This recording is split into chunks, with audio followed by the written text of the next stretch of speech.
दर्शकवृन्द नमस्कार। AP talk टाइममा स्वागत छ। म मनोज जोशी। व्यक्ति, समाज, समुदाय, राष्ट्रको निकास र विकासका लागि शिक्षाको महत्त्वपूर्ण भूमिका रहन्छ। शिक्षाले मानिसको ज्ञान रूपी आँखा खुल्छ भन्ने भनाइलाई हामीले आत्मसात गर्नुपर्ने आवश्यकता पनि छ। नेपालको सन्दर्भमा भने शिक्षा क्षेत्रलाई राजनीतिक स्वार्थका लागि प्रयोग बढी गरेको पाइएको छ। त्यसैले अवस्था दयनीय छ भन्दा फरक पर्दैन। शैक्षिक सत्र सुरु भएको महिनौसम्म पाठ्यपुस्तक नपुग्दा शैक्षिक गुणस्तरमा समेत प्रभाव पर्दै आइरहेको छ। तर यसपटक भने शैक्षिक सत्र सुरु हुनु अगावै अधिकांश जिल्लामा पाठ्यपुस्तक पुगेको छ। आखिर इच्छाशक्ति भयो भने नहुने र गर्न नसकिने के नै छ र भन्ने उदाहरण पनि प्रस्तुत भएको छ। यसपटक शिक्षाको विषय जोड्नेछौँ। हामीसँग हुनुहुन्छ नेपाल सरकारका पूर्व सचिव तथा राष्ट्रिय परीक्षा बोर्डका हालका अध्यक्ष डाक्टर महाश्रम शर्मा। डाक्टर साहब, स्वागत छ यहाँलाई। नमस्कार। कस्तो छ? आराम हुनुहुन्छ? Thank you. ठिक छ हजुर। केमा व्यस्त हुनुहुन्छ हिजो आज? अब शिक्षाको कुरा, राष्ट्रिय परीक्षा बोर्डको कुरा आयो होइन। अहिले परीक्षाका कुराहरू र राष्ट्रिय परीक्षा बोर्डले आगामी दिनमा फेरि यही महिनाको 26 गतेदेखि कक्षा 12 को परीक्षा पनि सञ्चालन हुँदैछ। त्यसो भएर पनि परीक्षाका हरेक सवालहरूमा व्यस्त चाहिँ छु हजुर।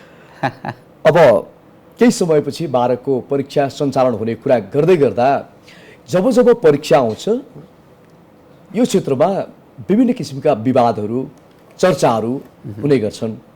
जब सुरु हुन्छ फेरि त्यसपछि अर्को चर्चा सुरु हुन्छ। विभिन्न त्यसभित्रका समस्यादेखि लिएर, चुनौतीदेखि लिएर समाधानका कुराहरू उठ्ने गर्छन्।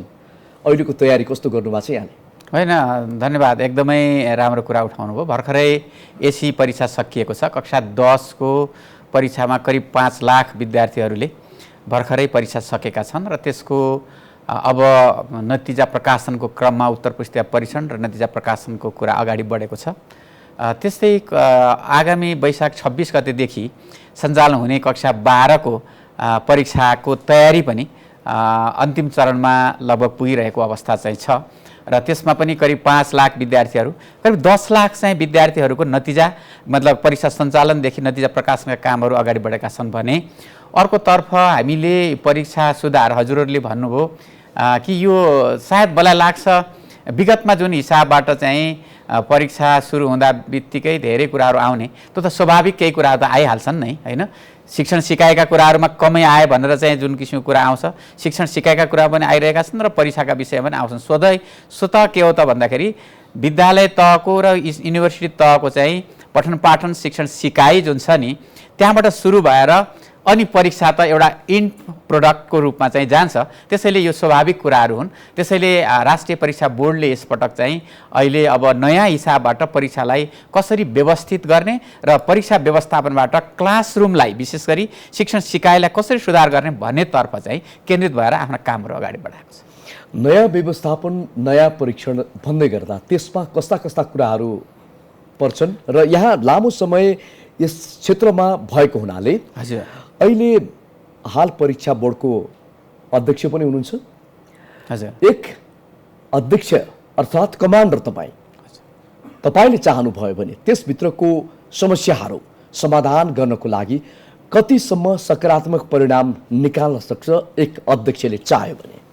धन्यवाद। एकदमै 2-3टा कुराहरू मैले राख्न चाहेँ यहाँ। एउटा त हामीले परीक्षा सुधारको कुरा जुन हुन्छ, परीक्षा सुधारको सन्दर्भमा विगतदेखि नै कतिपय कुराहरूमा अगाडि बढाउन खोजेको भने सुधार। तर हामी यसपटक एउटा कुरामा अगाडि चाहिँ कहाँ पुग्यौँ भने हामीले कक्षा 10 को परीक्षामा विशेष गरी अङ्ग्रेजी, गणित र विज्ञान विषयका प्रश्नपत्रहरू स्ट्यान्डर्डाइज प्रकृतिका, विशेष स्तरीकृत प्रकृतिका। यसको अर्थ के हो त भन्दाखेरि हामी टेस्टेड प्रश्नपत्रहरू, विगतमा जुन किसिमका प्रश्नपत्रहरू तयार भएर परीक्षा सञ्चालन हुन्थ्यो, हुन त शिक्षकहरूले नै बनाउने प्रश्नपत्रहरू हो।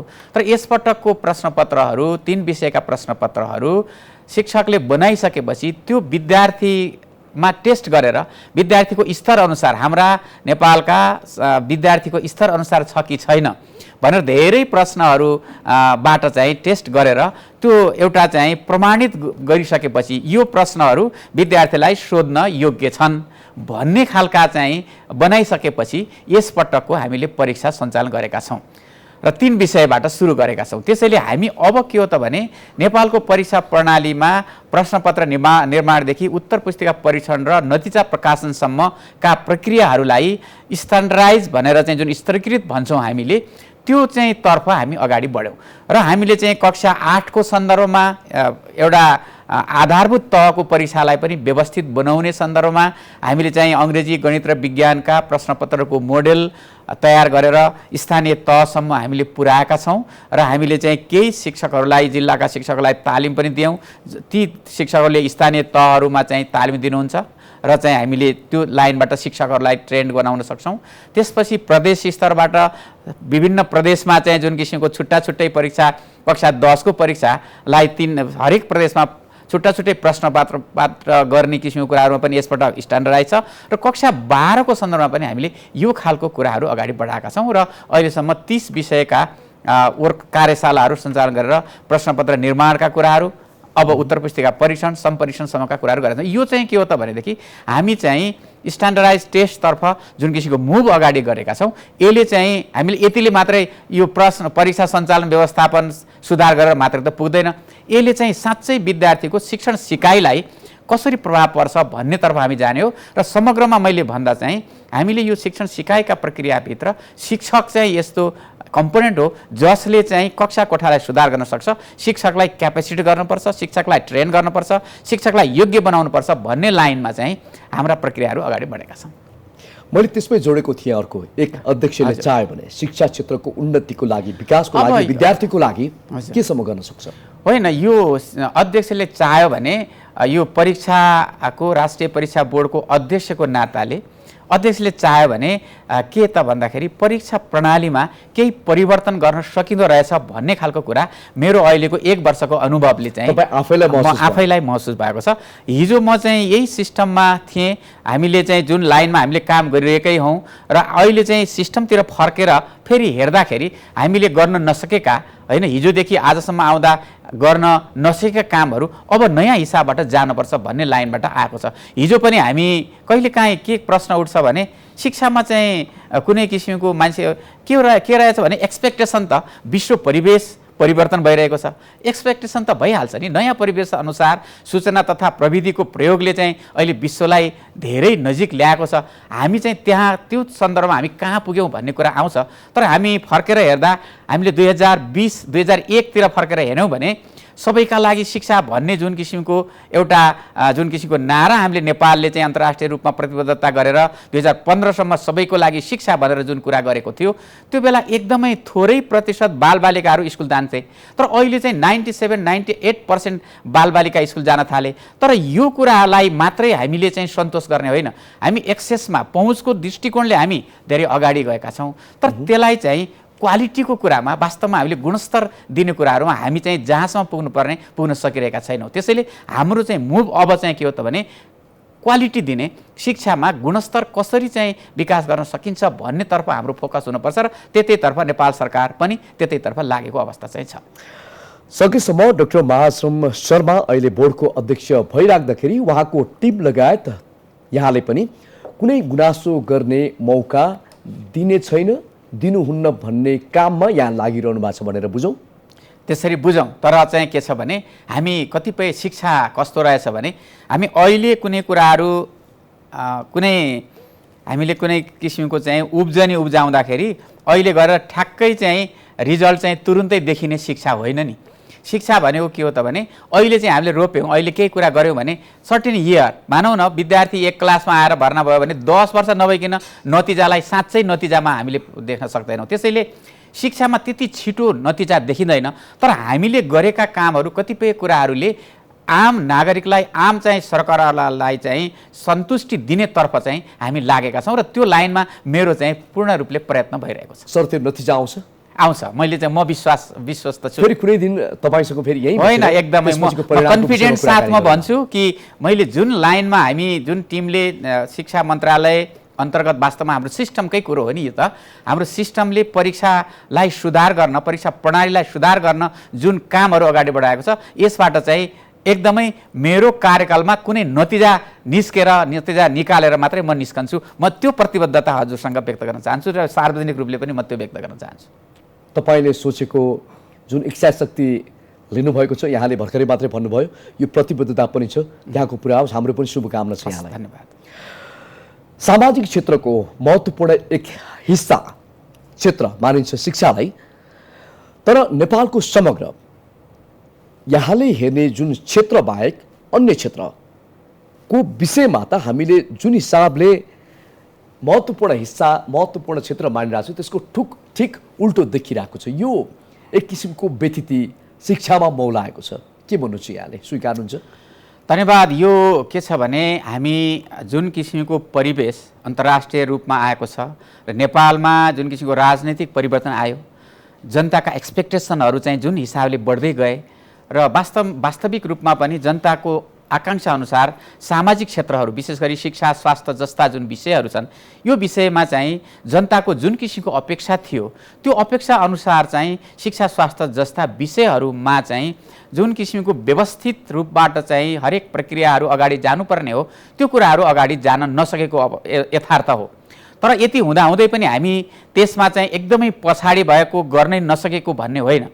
तर यो चाहिँ कुरामा अगाडि जाँदै गर्दा जुन रफ्तारबाट शिक्षा, स्वास्थ्य जस्ता विषयहरू, सामाजिक क्षेत्रका विषयहरू विशेष फोकस गरेर भन्नुपर्दा शिक्षाका विषयहरू जुन छन्, यो शिक्षाका विषयहरूमा चाहिँ जति परिवर्तन एक्सपेक्टेसन जनताले गरेको थियो र हामी सबैले एक्सपेक्टेसन गरेका थियौँ, त्यो लाइनमा चाहिँ जान सकेको छैन। त्यो म शिक्षा क्षेत्रमा एउटा पोलिसी लेभलमा, शिक्षा मन्त्रालयको चाहिँ एउटा माथिल्लो पोलिसी लेभलमा बसेर बाहिर निस्केर अहिले चाहिँ फेरि पनि म यही शिक्षाभित्रको एउटा निकाय जहाँ राष्ट्रिय परीक्षा बोर्डमा आइरहेको छु, मैले यहाँसम्म आएर चाहिँ हेर्दा, मैले फर्केर हेर्दा हामीले जुन एक्सपेक्टेसन एकदम आम नागरिकको जुन अपेक्षा थियो र छ, त्यस्तातर्फ हामी पुरा त्यसरी जान सकिरहेको छैनौँ। यो कुरा म यहाँसँग म सहमत छु।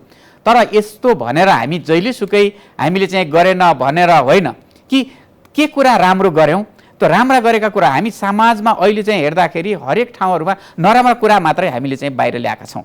ठिक छ, नराम्रा कुराहरू गर्न नसकेका कुराहरू, व्यथितिहरू बाहिर ल्याउने हो र आम नागरिकलाई चाहिँ त्यो व्यथितिको बारेमा जान्ने र कसरी त्यसलाई चाहिँ अगाडि व्यथितिबाट बाहिर निस्कने बाटो देखाउने एउटा पक्ष हो भने, दोस्रो पक्ष के हो त भन्दाखेरि राम्रा गरेका कुराहरू कहाँ छन्, त्यसले अरूले के सिक्छन् भन्नेतर्फ पनि हामी जानुपर्छ। त्यसैले म यहाँ चाहिँ मिडियाकर्मी भएको नाताले म मिडियामा आएर बोल्दै गर्दा आम मिडियाकर्मीलाई पनि म के अनुरोध गर्न चाहन्छु भने, हामीले समाजमा घटेका शिक्षा क्षेत्रका, मैले स्पेसली शिक्षामा चाहिँ यो कुराहरू फोकस गरेँ, त्यस्ता जुन किसिमका राम्रा कामहरू छन् ती कुराहरूलाई बाहिर ल्यायौँ भने अरूले त्यो कुराहरू सिक्न सक्छन् र हामीले चाहिँ नराम्रा कुराहरू मात्रै भएन भन्दाखेरि यहाँनिर पनि भएको रहन्छ, त्यहाँ पनि भएको रहन्छ भन्नेतर्फ मान्छेको दृष्टिकोण जान्छ। त्यसैले मैले चाहिँ के लाग्छ भने शिक्षा क्षेत्रभित्र कतिपय चाहिँ हुन नसकेका, गर्न नपर्ने कामहरू होइन, त्यस्ता व्यथितिहरू पनि चाहिँ हामीले देखेका छौँ। तर त्यसलाई सुधार गर्दै जान चाहिँ पर्छ र हामीले एकदमै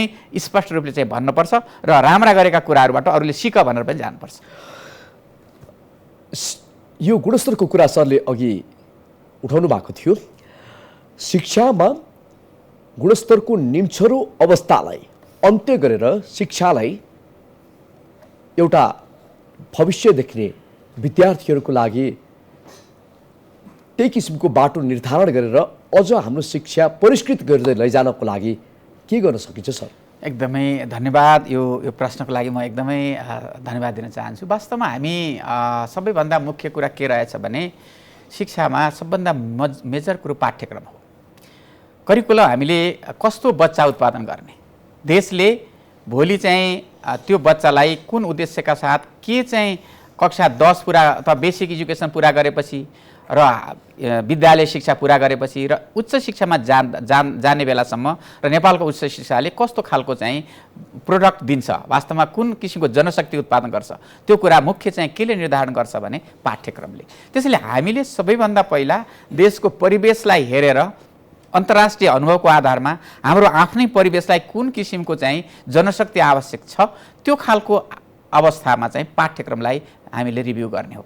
र र विद्यालय तहको शिक्षाको कुरा गर्दा हामीले भर्खरै 2076मा हाम्रो पाठ्यक्रम नयाँ पाठ्यक्रम तयार भएको छ र त्यो पाठ्यक्रम अनुसारको कार्यान्वयनको चरणमा हामी छौँ। त्यसो भएर पनि विद्यालय शिक्षाभित्र हामीलाई नपुगेको 2-3टा कुरा पाठ्यक्रम पछि चाहिँ विशेष गरी शिक्षण सिकाइको कुरा हैन, शिक्षण सिकाएपछि अनि त्यसपछि परीक्षाको कुरा आउँछ, परीक्षा अनुगमन के अरे मूल्याङ्कन कुरा, व्यवस्थापनको कुरा। अब हामी के हो त भने व्यवस्थापकीय पाटोमा हामी गभर्नेन्स सिस्टम चाहिँ हाम्रो जुन हिसाबबाट हाम्रो चाहिँ ऐन कानुनले गभर्न गर्नुपर्ने विषय हो त्यसमा पनि केही त्रुटिहरू छन् र हामीले चाहिँ अहिलेसम्म शिक्षा ऐन 2028 सालको शिक्षा ऐन अहिलेसम्म छ र हामीले राजनैतिक परिवर्तन भइसकेपछि पनि शिक्षा ऐन परिवर्तन हुन सकिरहेको अवस्था छैन। मान्छेहरूले शिक्षा ऐनको विषय धेरै उठाइरहेको अवस्था छ। त्यसै भएर पनि मलाई लाग्छ अब नेपाल सरकारले गभर्मेन्टले चाहिँ शिक्षा ऐनको मस्यौदा तयार गरिरहेको अवस्था चाहिँ छ। मलाई लाग्छ हामीले आशा गरौँ कि नेपाल सरकारले यसलाई चाहिँ छिटो ल्याइदियोस् भन्ने एउटा चाहिँ कुराहरू छ। दोस्रो हामीले गर्नुपर्ने कुराहरू के हो त भने शिक्षण सिकाइको कुरा, क्लासरुमभित्र चाहिँ जबसम्म क्लासरुमभित्रको शिक्षण सिकाइ राम्रो हुँदैन, हामीले अनि अघि हजुरले भने जस्तै परीक्षाको बेलामा आएर विद्यार्थीको नतिजा राम्रो भएन, राम्रो चाहिँ गर्न सकेनन्, असफल भए, अनि परीक्षा बोर्डले अथवा चाहिँ सिस्टमले राम्रो गरेन, त्यो हामी सिस्टमलाई चाहिँ इनपुट राम्रो दियौँ भने पो आउटपुट राम्रो हुन्छ नि। त्यसो भएर इनपुट दिने कुराहरूमा पहिलो त रिसोर्सको कुराहरू हो। हामी अहिले पनि भइरहेको रिसोर्सको उपयोग एउटा हो। अहिले जति शिक्षकहरू विद्यालयमा छ त्यो राम्रोसँग पठन पाठन गर्ने कुराहरू एउटा, शिक्षण सिकाएको कुराहरू एउटा, र दोस्रो कुरो के छ भने अझै पनि हाम्रो सिस्टमभित्र विद्यालय तहमा के छ त भन्दाखेरि शिक्षकहरूको कमी नै छ। वास्तवमा शिक्षकहरू हामीले जति चाहिँ आवश्यक छ शिक्षण सिकाएको लागि त्यो शिक्षक पुरा गर्न सकिरहेका छैनौँ। त्यसैले त्यतातर्फ पनि जानुपर्ने अवस्था चाहिँ छ र सरकारले यो लाइनमा शिक्षकको व्यवस्थापन गर्न पर्ने कुराहरूमा शिक्षामा चाहिँ जुन किसिमको लगानी अहिले छ त्यो लगानीलाई बढाउनु पर्ने अर्को अवस्था चाहिँ छ र त्यो शिक्षा एकातर्फ बढाउनु पर्ने छ भने अर्कोतर्फ भइरहेको जुन रिसोर्सको चाहिँ व्यवस्थित उपयोग गर्ने पनि उत्तिकै महत्त्वपूर्ण छ। किनभने त्यो व्यवस्थित उपयोग भइरहेकैलाई उपयोग गरिएन भने बढाउने कुराले मात्रै केही कुराहरू चाहिँ राख्दैन। त्यसैले दोस्रो कुरा भयो। र तेस्रो कुरा अब मैले के राखेँ भने हजुरले भने जस्तै अब शिक्षामा परीक्षा व्यवस्थापनको कुरा हामीले भर्खरै कतिपय सन्दर्भमा कतिपय ठाउँहरूमा परीक्षामा आएका चाहिँ अनियमितताहरू पनि हामीले चाहिँ देख्छौँ। त्यसैले चोरीदेखि लिएर परीक्षा दिन खेताला लगाउने सम्मको काम भयो, सम्म कुरो देखिन्छ। त्यसैले त्यो के रहेछ भने जबसम्म एउटा दृष्टिकोणमा परिवर्तन नभएसम्म हामीले यो चाहिँ किन भयो, यो चोरी चाहिँ भयो अथवा यो भयो भन्ने खालको कुरामा त मानसिक रूपले एउटा व्यवहारिक रूपले नै त्यो परिवर्तन गराउनु पर्यो। त्यो नैतिकताको कुरा होइन, त्यो चाहिँ त्यो कुराहरू, त्यो चाहिँ जुन किसिमको कुराहरूलाई परिवर्तन गराउने कुरा आत्मसात गरेर अगाडि जाने कुरा शिक्षा मुख्य हो। त्यसबाहेक हामी सबै यो सिस्टमभित्र लागेका केवल शिक्षा क्षेत्र मात्रै होइन नि, अरू हरेक क्षेत्र घरदेखि चाहिँ स्कुलसम्म र ओभरअल चाहिँ सरकार हामी सबै चाहिँ त्यसमा जिम्मेवार छौँ। त्यसैले यो सामाजिक परिवेशलाई परिवर्तन गर्ने कुरामा सबै जिम्मेवार छन्। त्यसैले यो धेरै कुराहरूलाई सुधार गर्न आवश्यक छ। तर यो कुरो के भने यो निरन्तर चलिरहने प्रक्रिया हो। हामी हिजो कोभिडभन्दा अगाडि चाहिँ आइटीको सेक्टर चाहिँ एकदमै थिएन। अब चाहिँ कोभिड आएपछि बलजफत जसरी तसरी पनि अनलाइन सिस्टम आयो र अहिले चाहिँ हामीले सूचना तथा प्रविधिमा एकदमै छलाङ मार्ने अवस्था चाहिँ आइरहेको छ होइन। त्यसो भएर पनि विश्व परिवेशलाई हेरेर हाम्रो परिवेशलाई पनि चेन्ज गर्न चाहिँ पर्छ, त्यस लाइनबाट जाने हो। तर हामी चाहिँ यो कुराहरू हुँदाखेरि मैले यहाँनिर भने 1, 2, 3 भनेर जाँदा करिकुलमलाई अझै हामी रिभ्यू गर्नुपर्ने स्थिति छ हाम्रो परिवेशमा के छ होइन। त्यसपछि शिक्षण सिकाइमा शिक्षामा चाहिँ लगानीका कुराहरू, भइरहेको लगानीलाई सदुपयोग गर्ने कुराहरू, क्लासरुममा शिक्षण सिकाइलाई सुधार गर्ने कुराहरू र परीक्षालाई सुधार गर्ने, परीक्षा व्यवस्थापनलाई सुधार गर्ने कुराहरू यहाँ चाहिँ छन्। तर कतिपय विषयहरू चाहिँ के हो त भने हजुरले भने जस्तै यो त विद्यालय तहको शिक्षाको कुरा आयो। उच्च शिक्षाको तर्फ हामीले हेऱ्यौँ भने होइन, उच्च शिक्षाको कुरा हेर्दाखेरि हामी युनिभर्सिटी मात्रै चाहिँ यहाँ हामीले चाहिँ धेरै खोल्दै जाने, विद्यार्थीहरू सबै बाहिर जाने, हाम्रो अहिलेको परिवेश त त्यस्तो छ नि। नेपालमा विद्यार्थीहरूलाई बाहिर जान रोक्न सक्ने त्यो खालका विकल्पहरू नेपालका युनिभर्सिटीहरूले, नयाँ विषयहरू, नेपालका विद्यार्थीहरूले जुन किसिमको चोइस पाउनुपर्ने हो त्यो चोइस दिने किसिमको कुराहरू एउटा हेर्नुपर्ने कुरा छ। त्यसैले मैले पाठ्यक्रमको कुरा मुख्य चुनौती यहाँनिर देखिएको छ। त्यसैले यो कुराहरूलाई व्यवस्थित गर्न आवश्यक छ। संक्षिप्त जवाफ दिनु होला। पाठ्यपुस्तक 8औं महिनासम्म पुगेन, शैक्षिक सत्र सुरु हुने आँटिसक्यो भनेर विभिन्न ठाउँका विद्यालयहरू, शिक्षकहरू आत्तिरहेको अवस्था, विभिन्न समाचारका हेडलाइन बने, विभिन्न मिडियामा आए पनि, तर अहिले जनशिक्षा सामग्री केन्द्रले शैक्षिक सत्र सुरु हुनु अगावै पाठ्यपुस्तक पुर्याइदिएको छ। आखिर सबैभन्दा ठुलो रहेछ इच्छा शक्ति। कसरी हेर्नु भएको छ यसलाई? होइन, एकदमै त्यो कुरो हो। विगतमा धेरै पहिला कुरा हामीले हेऱ्यौँ भने विद्यालयमा पाठ्यपुस्तक पुगेन भन्ने समाचारहरू निकै आउँथ्यो र नपुगेको अवस्था र परीक्षा हुने बेलासम्म पनि पुगेन भन्ने कुरो थियो। बिचमा चाहिँ हामीले कतिपय सन्दर्भमा केही कुराहरू केही व्यवस्थापन हुँदाखेरि पाठ्यपुस्तकहरू समयमा पुगेको अवस्था पनि थियो। यो कोभिड पछि कतिपय सन्दर्भमा गत वर्षसम्म पनि पाठ्यपुस्तक समयमा पुगेन भन्ने कुरा चाहिँ आयो, होइन? होला कोभिडले कतिपय कुरा, तर यो पटक के भने इच्छा शक्ति, यहाँले भन्नुभयो इच्छा शक्ति हो। हामीले गर्ने आँट गरेपछि गर्न नसक्ने कुरा छैन, किनभने त्यही कुरा रातिसम्म अहिले जनशिक्षाले राति 2 बजेसम्म पनि, होइन, अथवा रातभरि नै काम गरेर पनि, होइन, त्यो हिसाबले काम गर्यो। एउटा सिस्टमले, कन्टिन्यू सिस्टमले चाहिँ, मन्त्रालय सिस्टमले चाहिँ एकदमै पुस गरेर फलोअप गरेर चाहिँ छिटो यसपटक चाहिँ छिटै दिनुपर्छ, किनभने आम पाठ्यपुस्तक शैक्षिक सत्रको सुरुमै पुग्नुपर्छ भन्ने कुरा एकातर्फ भयो भने अर्कोतर्फ चाहिँ हरेक संयन्त्रहरूले र अर्कोतर्फ जनशिक्षाले छाप्ने प्रक्रियाहरूलाई अगाडि बढायो र जुन जनशिक्षा र प्राइभेट सेक्टरहरू जहाँ यसमा संलग्न छ, जसले चाहिँ यो सबैले चाहिँ एकदमै मुख्य गरी चाहिँ कामहरूलाई अगाडि बढायो। यो कुरो के रहेछ भन्दाखेरि इच्छा शक्ति नै हो। हामीले गर्छौँ भनेर आँटेर साँच्चै काम गर्न लाग्यौँ भने गर्न नसकिने कुरा छैन। अघि मैले भने कि राष्ट्रिय परीक्षा बोर्डको सन्दर्भमा हामीले केही न केही कामहरू, केही न केही चाहिँ परिवर्तनहरू देखाउन सक्छौँ भने अहिले चाहिँ यो जनशिक्षा सामग्री केन्द्रले जुन किसिमको पुस्तक छाप्यो र त्यसपछि चाहिँ प्राइभेट सेक्टरले पनि छापेको छ, त्यसैले सँगसँगै प्राइभेट सेक्टर जनशिक्षा दुइटैले चाहिँ मेहनत गरिरहेको छ र त सबभन्दा बढ्दा मेहनत जनशिक्षाले गरेको छ। भूमिका राम्रो छ भन्नु पर्यो। एकदमै अहिले चाहिँ के छ भने जुन लाइनबाट काम भयो नि, यो दोहोरो नै हो। एउटा फलोअप पनि भयो, अनुगमन पनि चाहिँ राम्रो भएको छ र दोस्रो कुरो के भने गर्नेले चाहिँ पनि मेहनत गर्यो। यसले दुईटै कुराहरूबाट चाहिँ यो चाहिँ एकदमै व्यवस्थित चाहिँ भयो। त्यसैले मलाई के लाग्छ भने यो अहिले जुन समयमा पुर्याउने कुराहरूमा जसले चाहिँ यसलाई, होइन, मुख्य रूपले काम गर्यो, सबैको लागि चाहिँ म एउटा चाहिँ शिक्षाको विद्यार्थी र शिक्षाभित्र चाहिँ बसिरहेको व्यक्ति भएको हैसियतले यो मेहनत गर्ने सबै साथीहरूलाई म धन्यवाद पनि दिन चाहन्छु। सर, अन्तिममा राष्ट्रिय परीक्षा बोर्डको अध्यक्षको नाताले यहाँले केही आफ्ना योजना, इच्छा र गर्ने प्रतिबद्धता जनाउनु भएको छ। चुनौती के देख्नु भएको छ त्यसमा? एकदम छोटोमा भनिदिनुहोस्, 2 लाइनमा सकाइदिनुहोस्। आम शिक्षाप्रति सरोकार राख्ने नागरिक, टेलिभिजन हेरेर बसेका दर्शक र सरकारी निकायमा बसेका समग्र अधिकृतहरूलाई के भन्न चाहन्छु? यहाँ दुईटा कुरा, एकदम धन्यवाद। एउटा चुनौती के हो त भने हामी यो सिस्टमलाई सुधार्नको लागि सबभन्दा पहिला चाहिँ गर्ने ठाउँमा जो छ उसको क्यापेसिटी, वास्तवमा संस्थागत र व्यक्तिगत क्षमता, होइन? अहिले हामी चाहिँ स्तरीकृत परीक्षा सञ्चालन गर्ने भन्यौँ। हामी यो गर्नको लागि त क्लासरुम डेलिभरी राम्रो चाहियो नि, शिक्षकहरू ट्रेन हुनु पर्यो। हामी नेपालको सबै शिक्षकलाई चाहिँ तालिम दिने कुरा, सबै शिक्षक क्यापेसिटी हुने कुराहरू जुन छ त्यो चुनौतीपूर्ण हो। तर हाम्रो सिस्टमले सबैसँग त्यसलाई चाहिँ लानुपर्छ भनेर स्थानीय तहसम्म, पालिकासम्म हामी पुगेका छौँ। त्यसैले पालिका जुन किसिमको स्थानीय सरकारहरूले यसमा चाहिँ महत्त्वपूर्ण सहयोग चाहिँ पुर्याइदिन आवश्यक छ। त्यसैले मैले स्थानीय सरकारसँग पनि यो अनुरोध गर्न चाहन्छु र आफ्नो पालिकाभित्रका शिक्षकलाई तालिम दिने विषयमा यतातर्फ विद्यालय सुधार गर्ने सन्दर्भमा उहाँहरूको मेहनत चाहिँ एउटा।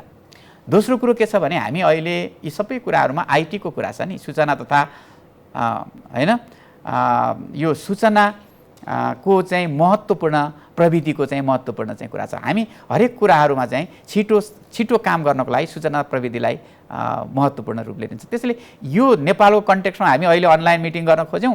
अहिले पनि के छ त भन्दाखेरि अनलाइन मिटिङमा बिचमा चाहिँ डिस्टर्बेन्स आउँछ। ल भनौँ यसलाई पर्फेक्ट त छैन। हामी हरेक कुराहरूमा कतिपय कुरा हामीले अहिले चाहिँ कक्षा 12को परीक्षालाई अनलाइन प्रश्नपत्र पठाएर चाहिँ के अरे प्रश्नपत्र पठाउने लाइनमा गरेका छौँ। हुनसक्छ कहीँ डिस्टर्बेन्स भयो भने त पुग्दैन नि।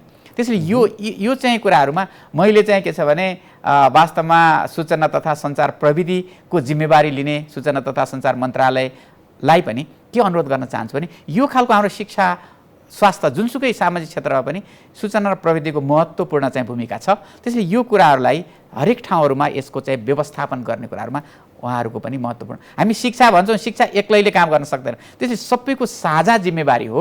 त्यसैले हामीले सबै मिलेर काम गर्ने हो। यो दोस्रो कुरो छ। एउटा अर्को कुरो, तेस्रो कुरो के छ भने हाम्रो गभर्नेन्स सिस्टम, हाम्रो चाहिँ जुन हिसाबबाट हामीले काम गर्ने प्रवृत्तिमा अझै टक्क चाहिँ हामी जसरी काम जुन किसिमको चाहिँ इच्छा शक्ति, हरेकको इच्छा शक्ति हुन आवश्यक छ। त्यसैले हामी त्यतातर्फ हाम्रा हरेक काम कारबाहीहरू व्यवस्थित र एकदमै चुस्त गभर्नेन्स सिस्टम, सुशासनका कुराहरू जुन हामीले भन्छौँ नि, यी कुराहरू हुन आवश्यक छ।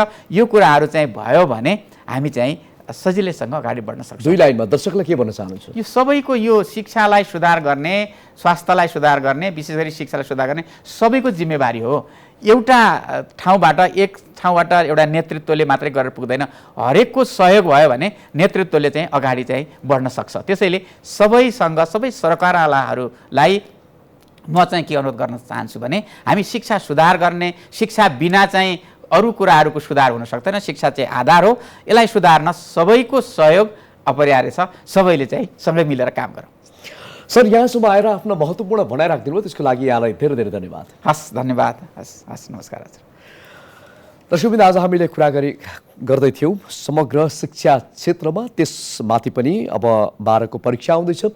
राष्ट्रिय परीक्षा बोर्डले आजसम्म गरेका कामहरू, नयाँ योजनाहरू के गर्दैछ, कसरी गर्दैछ र नयाँ योजनामा गर्नुपर्ने कुराहरू के हुन्, हामीले यो जान्ने मौका पनि पायौँ र के गर्दैछ राष्ट्रिय परीक्षा बोर्डले त्यो पनि जान्ने मौका पायौँ र समग्र एकतासँगै समग्र समन्वयात्मक भूमिकामा रहेर काम गर्दाखेरि गर्न नसकिने के नै छ र भनेर प्रमाणित गरिदिएको छ अहिले जनक शिक्षा सामग्री केन्द्रले, जुन पाठ्यपुस्तक अगाडि नै पुर्याएको छ भने राष्ट्रिय परीक्षा बोर्डले निभाएको भूमिका पनि निकै महत्त्वपूर्ण छ।